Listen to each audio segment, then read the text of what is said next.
Grande es este misterio de la piedad.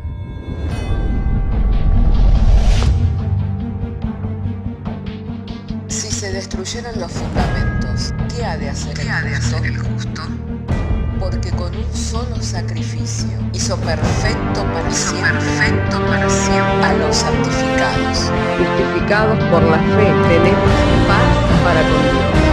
Juntamente con Él nos resucitó y nos hizo sentar en los lugares celestiales con Cristo Jesús. Fundados y firmes en la fe, tenemos paz para con Dios.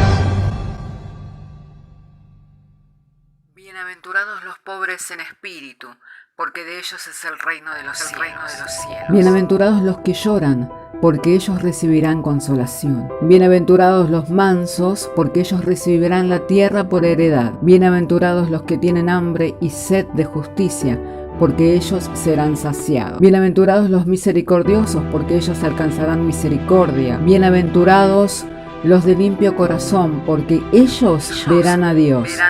Bienaventurados los pacificadores, porque ellos serán llamados hijos de Dios. Bienaventurados los que padecen persecución por causa de la justicia, porque de ellos es el reino de los cielos. Bienaventurados sois cuando por mi causa os vituperen y os persigan, y digan toda clase de mal contra vosotros mintiendo. Gozaos y alegraos, porque vuestro galardón es grande en los cielos.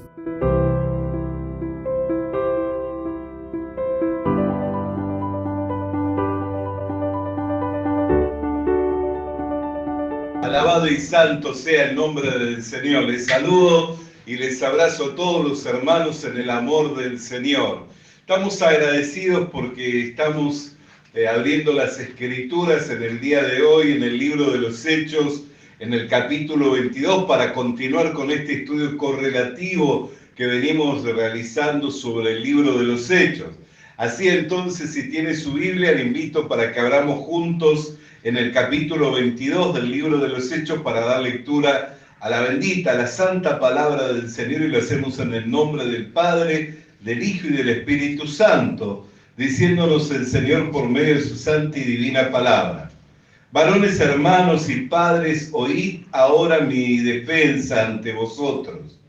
Y al oír que les hablaba en lengua hebrea, guardaron más silencio, y él le dijo: yo de cierto soy judío, nacido en Tarso de Cilicia, pero criado en esta ciudad, instruido a los pies de Gamaliel, estrictamente conforme a la ley de nuestros padres, celoso de Dios como lo sois todos vosotros.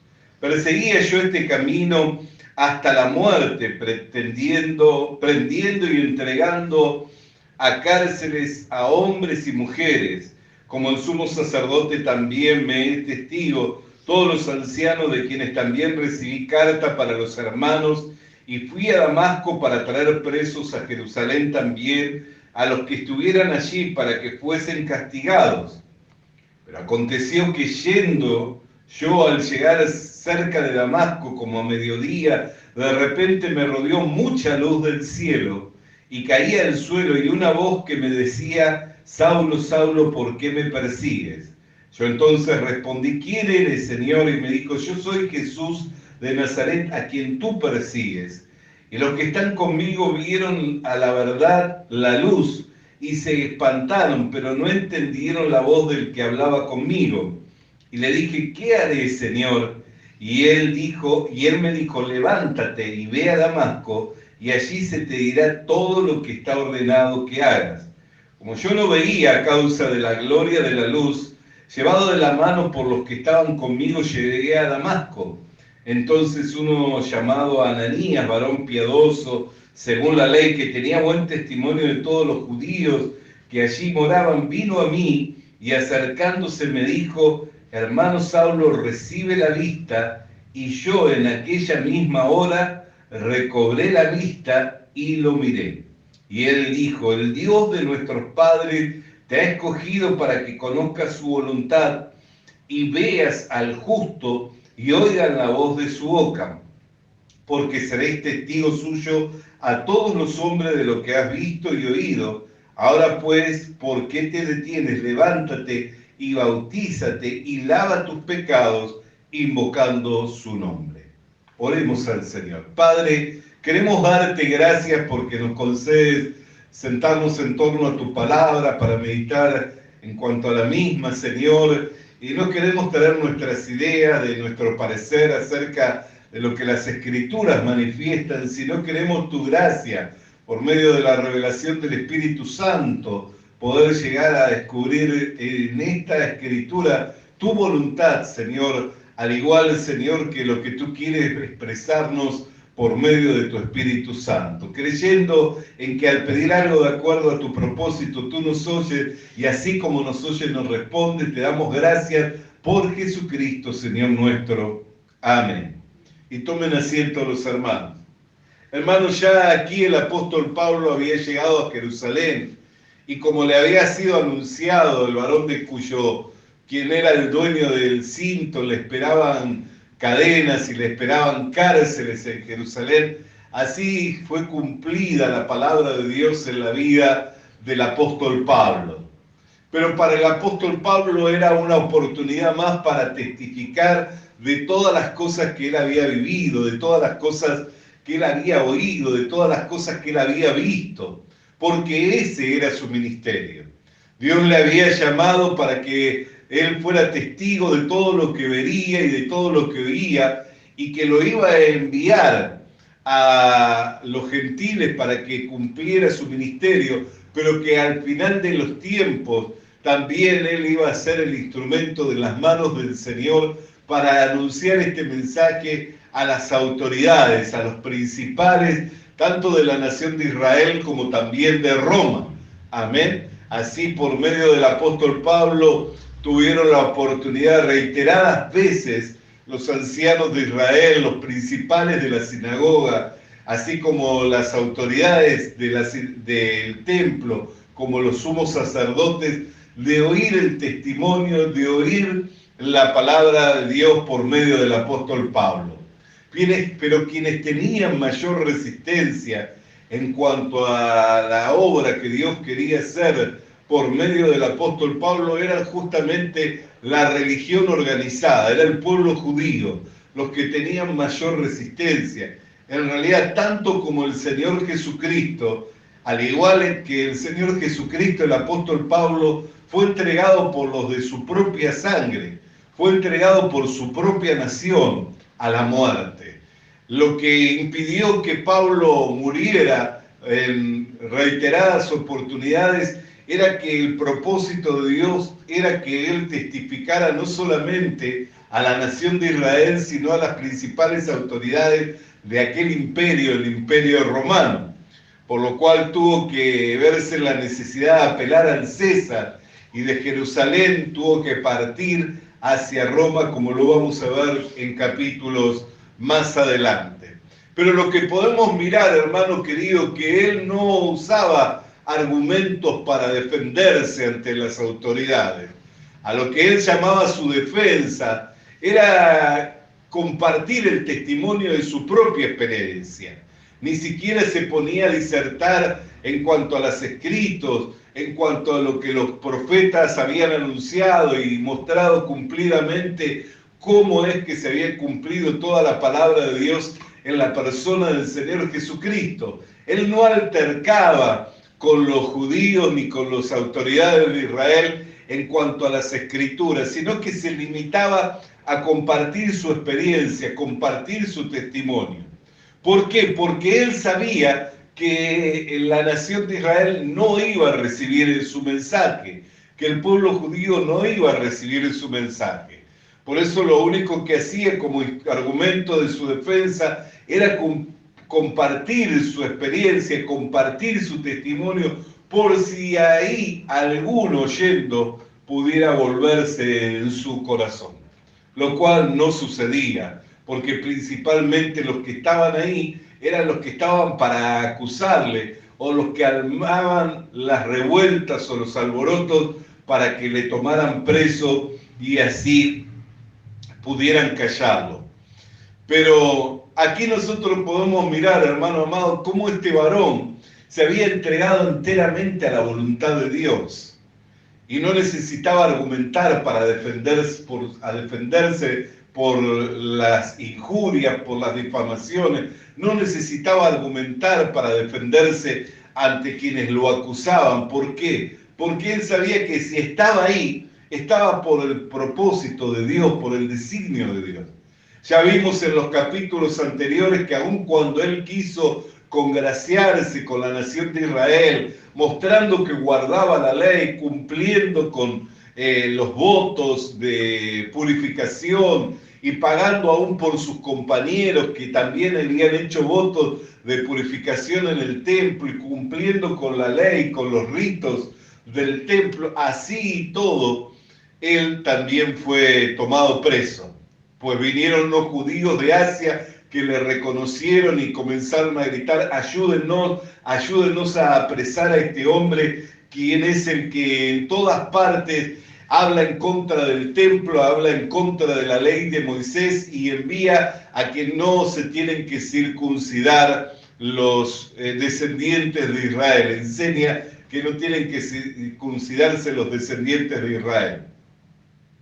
Entonces, vemos que aunque él quería de alguna manera congraciarse, la voluntad de Dios para él era que él iba a terminar siendo apresado, y así se cumplió lo que el Señor le venía hablando por medio del Espíritu Santo.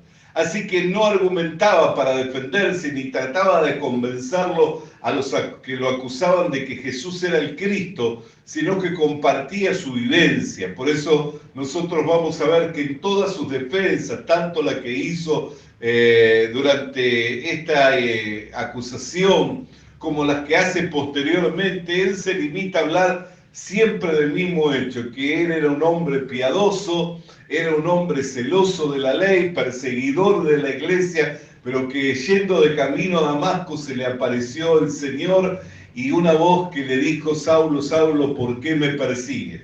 En este capítulo dice que los que estaban allí no podían entender lo que el Señor hablaba con él. Pero capítulos más adelante, cuando habla delante del rey Agripa, él dice que el Señor le habló en lengua hebrea. Entonces, aquí también nosotros tenemos, hermanos queridos, que entender que tanto la palabra del Señor como la revelación de Dios no es para todos, sino es para quien el Señor quiere revelarse. Por eso cuando fueron este encuentro que él tuvo en Damasco, solo él podía entender las palabras que el Señor le hablaba, y el Señor le estaba hablando en lengua hebrea. O sea que los que le acompañaban también podían entender lo que el Señor hablaba, pero no entendían lo que el Señor hablaba. ¿Por qué? Porque era una revelación del Señor para con el apóstol Pablo. Era un trato de Dios para con el apóstol Pablo.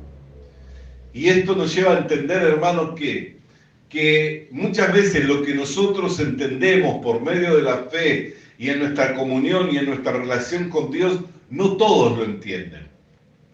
No todos tienen la misma impresión, no todos tienen la misma cosmovisión, no todos tienen el mismo entendimiento. Y muchas veces algunos se escandalizan, otros se atemorizan, como el caso de estos varones, se atemorizaron. No entendían lo que el Señor hablaba con él, pero Pablo podía hablar con el Señor diciendo: ¿quién eres? ¿Qué debo de hacer? Podía tener un diálogo, más allá de que infundía temor por el cual se vieron maravillados por la luz que les rodeó y por la presencia misma del Señor, pero Pablo podía entenderlo al Señor, lo que el Señor le hablaba. Sin embargo, los otros que estaban con él no le entendían. ¿Por qué? Porque era una relación del Señor con el apóstol Pablo. Y esto es algo que para nosotros nos lleva a la comprensión que no siempre los que están a nuestro alrededor van a entender la relación que nosotros tenemos con el Señor y por qué obramos o procedemos de la manera en que obramos y procedemos de la manera en que el Señor nos manda. No siempre vamos a ser comprendidos. Algunos se escandalizarán, otros se atemorizarán, otros nos ridiculizarán y otros nos verán como enemigos. Amén. ¿Por qué? Porque no siempre van a tener entendimiento de la manera en que nosotros entendemos, por causa de que el Señor se manifiesta y se revela a cada uno como Él desea. Amén. Bendito sea el nombre del Señor. Entonces podemos mirar, hermanos, que Él compartía su experiencia, pero dentro de su experiencia había un punto que Él sabía que era un punto de inflexión, del cual ya nosotros hablamos, que era cuando Él hablaba de su ministerio y el encargo del Señor, que lo podemos ver en el verso 17. Dice, y me aconteció, vuelto a Jerusalén, que orando en el templo me sobrevino un éxtasis, y lo vi, y le vi que me decía, date prisa, sal prontamente de Jerusalén, porque no recibirán tu testimonio acerca de mí. Yo dije, Señor, ellos saben que yo encarcelaba y azotaba en todas las sinagogas a los que creían en ti. Y cuando se derramaba la sangre de Esteban, tu testigo, yo mismo también estaba presente y consentía en su muerte, guardaba las ropas de los que le mataban. Pero me dijo, ve, porque yo te enviaré lejos a los gentiles. Y le oyeron hasta esta palabra, entonces alzaron la voz diciendo, quitad de la tierra a tal hombre, porque no conviene que viva.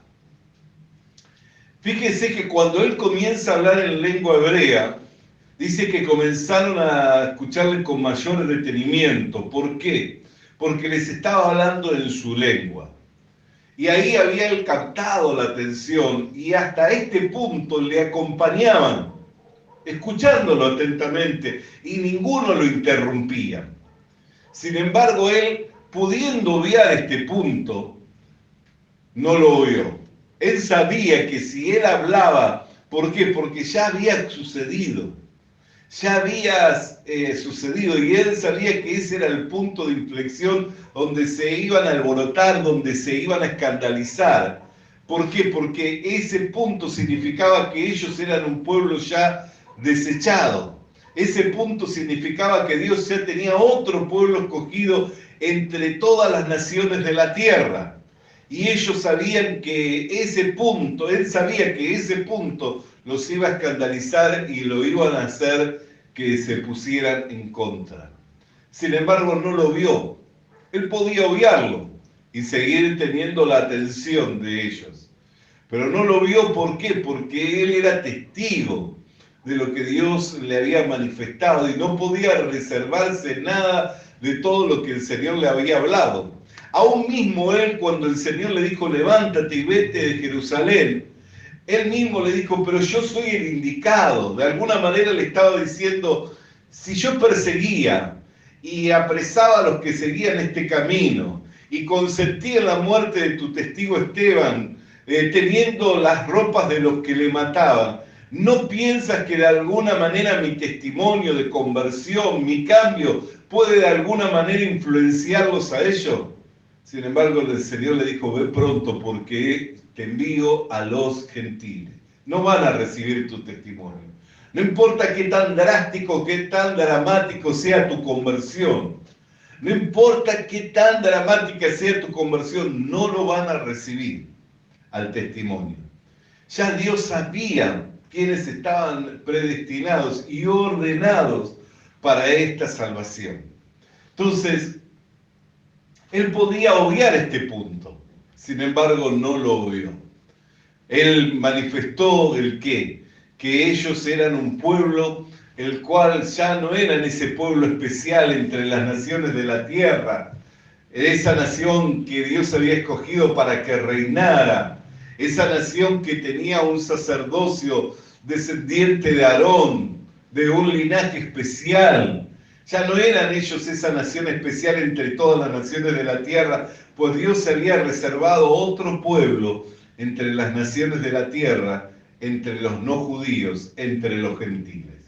Y esto llevó a ¿qué? A que se escandalizaran y que arremetieran contra él diciendo, quitad a tal hombre de la tierra, no conviene que viva.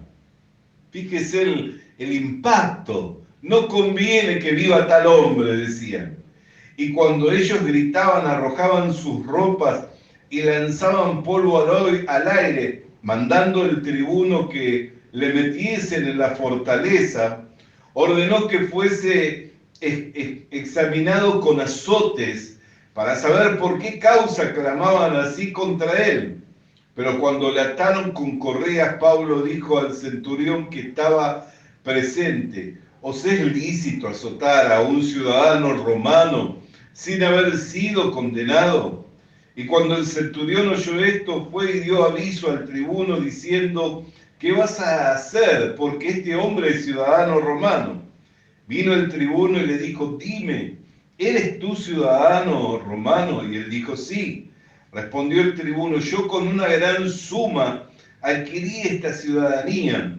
Entonces Pablo dijo: pero yo lo soy de nacimiento. Así que luego que se apartaron de él los que con él iban a dar, los que le iban a dar tormentos, y aún el tribuno, al saber que era ciudadano romano, también tuvo temor por haberle atado. Aquí vemos ya la experiencia de este hombre, el que había pasado por varios momentos en los cuales había sido escarcelado. Nosotros recordamos así cuando llegó a Filipos, la primera ciudad de Macedonia, cómo fueron encarcelados él y Bernabé, y luego le quisieron soltar así, sin que nadie se diera por enterado, y él dijo: no me suelten de esta manera, que vengan y que me liberen de la manera correcta, como corresponde. Amén. Él ya había comenzado a tomar experiencia y a ver que de alguna manera su ciudadanía le daba derechos y le otorgaba derechos, y entonces comenzó a hacer uso de ello. ¿Pero por qué? Porque él ya estaba preparado para ir y testificar en Roma. En realidad, él sabía que su comisión final sería ser testigo ante las autoridades del imperio. Por eso es que ahí comienza él a ejercer sus derechos como ciudadano romano, y empieza a tener este tipo de exigencias en cuanto a los procesos legales, pero no tanto por ser suelto, porque sabía que su ministerio estaba concluyendo, sino para culminar con su ministerio y cumplir con el encargo del Señor, el cual le había dado testimonio de que él sería el instrumento para predicarle a los reyes, para predicarle a los funcionarios, para predicar a los romanos, a las autoridades de este imperio, acerca de esta gracia que le había sido otorgada al creer y al recibir a Jesucristo como Señor y como Salvador de su alma. Por eso es que comienza él a exigir los derechos de ciudadanía, de su ciudadanía, para que entrando en ese proceso legal pudiera él cumplir con su ministerio. Hermanos queridos, vamos a continuar luego mirando en las Sagradas Escrituras ya los próximos concilios, las próximas veces que es el apóstol Pablo interrogado.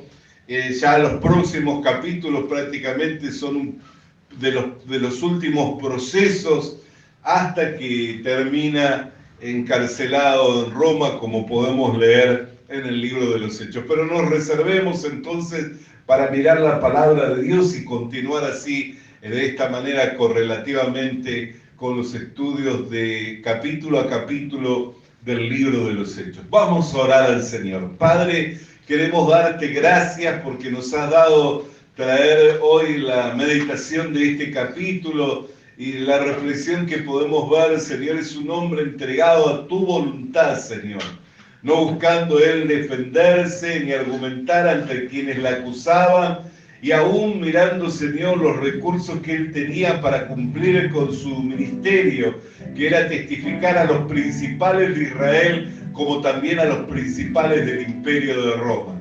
Por ello, Señor, podemos verle a este hombre no preocupado por si saldría libre o por si podría tener algún otro favor, sino en cumplir con el encargo que había recibido de parte tuya. Por lo cual te damos gracias, Señor, por estos testimonios que la Escritura nos deja como un testimonio de vida que nos exhorta y nos alienta a poder ir hacia adelante, hacia la meta del llamamiento que tenemos en Cristo Jesús. Amén. Vamos a alabar el nombre del Señor, hermanos.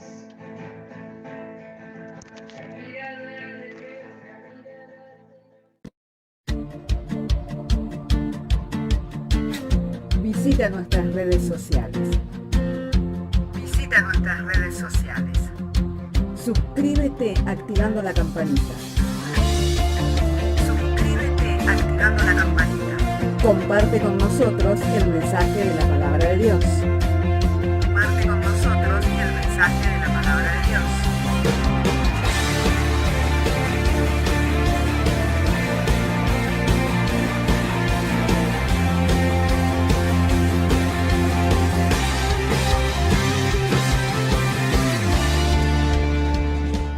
Le animamos a que consiga una Biblia, porque en ella encuentra la mente de Dios, el estado del hombre, el camino de salvación, la muerte de los pecadores y la felicidad de los creyentes. Sus doctrinas son santas, sus mandamientos son obligatorios, sus historias son verdad y sus decisiones inalterables. Léala para ser sabio, crea en ella para ser salvo y póngala en práctica para ser santo. Ella contiene luz para guiarle, alimento para reforzarle y consuelo para alentarle. La Biblia es el mapa del viajero, el bastón del peregrino, la brújula del piloto, la espada del soldado y la carta del cristiano. Le animamos a que consiga una Biblia,